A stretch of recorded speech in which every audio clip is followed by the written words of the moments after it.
E aí, manos e minas, tudo bem com vocês? Vamos para mais uma videoaula hoje. Essa aqui é a resolução de uma questão do SAEP, tá? Que diz o seguinte: a medida da área de um quadrilátero pode ser calculada através da função m de x igual a menos x² mais 40x, em que x representa a medida de um dos lados desse quadrilátero e m de x representa a área.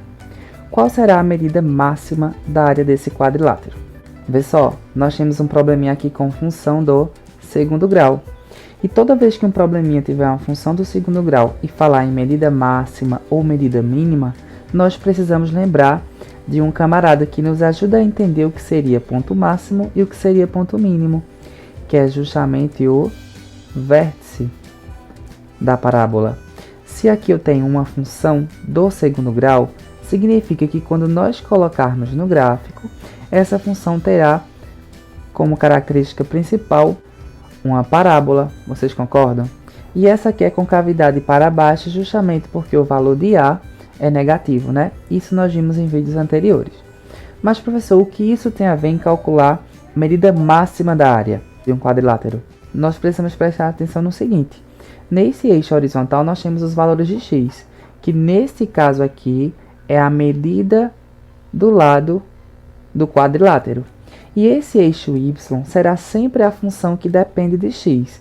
Nesse caso, quem depende de x é o m, né? M de x, que é a área, tá certo? Então ele pergunta, ó, qual será a medida máxima da área desse quadrilátero? Vocês concordam que essa parábola ela vai indicar a área desse quadrilátero, né? Essa área, nesse caso aqui, ela vai subindo a medida dessa área e ela atinge um ponto máximo, correto? E a partir dali ela começa a decrescer. Isso quer dizer que toda vez que eu estiver procurando um ponto máximo, que nesse caso seria o vértice da parábola, eu preciso encontrar qual a coordenada, ou x do vértice, ou y do vértice, que vai me interessar. Nesse caso, se nós formos encontrar o x do vértice, o x são os lados. Nos interessa? Não, né? E se nós formos encontrar o y do vértice, nós estamos procurando justamente a área maior. Por quê? Porque não é no eixo y em que encontra-se a área, não é isso? Se eu estivesse procurando qual é a medida do lado quando se atinge a área máxima, se eu estivesse procurando o lado, eu estaria procurando o x do vértice, né? Nesse caso, eu estou procurando a área. E a área está lá no eixo y. Então, isso significa que nós só precisamos encontrar o valor do y do vértice, galera. Como é que nós encontramos o valor do y do vértice? Menos delta dividido por 4 vezes a. Como é que a gente encontra delta? Através da expressão b² menos 4 vezes a vezes c. No caso dessa função aqui, nós temos que o valor de b é quanto? Isso, 40, né? Então, ficamos com 40² menos 4 vezes a, que é menos 1, que é ele que está com o x² lá em cima, vezes c, que é 0, né? Que é o termo independente, que ele não existe nesse caso. 40², 1.600. Aqui, quando nós multiplicarmos menos 4 vezes menos 1, vai dar 4. 4 vezes 0, então isso vai dar 0. Então, o valor de delta que nós encontramos é igual a 1.600. Tranquilo? Então, é só substituir lá em cima, ó, no y do vértice que nós estamos procurando. Menos delta, que é 1.600, dividido por 4 vezes a.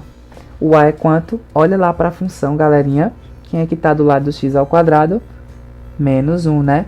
4 vezes menos 1, menos 4. Então, ficaremos com menos 1.600 dividido por menos 4. Aqui dividimos os sinais, né? Menos dividido por menos, mais 1.600 dividido por 4, 400. Então, significa que a área máxima desse quadrilátero é 400. Qual a alternativa? Alternativa C. Não é isso, galerinha? Cuidado, tá? É um probleminha que é muito simples, porém a gente precisa prestar muita atenção nas palavrinhas que são pedidas no problema. Nesse caso, quando falar em máximo e mínimo, Utilizando função do segundo grau ou equação do segundo grau, nós temos que relacionar com coordenadas do vértice. Semana que vem nós vamos aprofundar ainda mais nossos estudos sobre ponto máximo e ponto mínimo. E para isso nós vamos dar continuidade aos estudos sobre as coordenadas do vértice. Beleza, galerinha? Qualquer dúvida é só falar e valeu!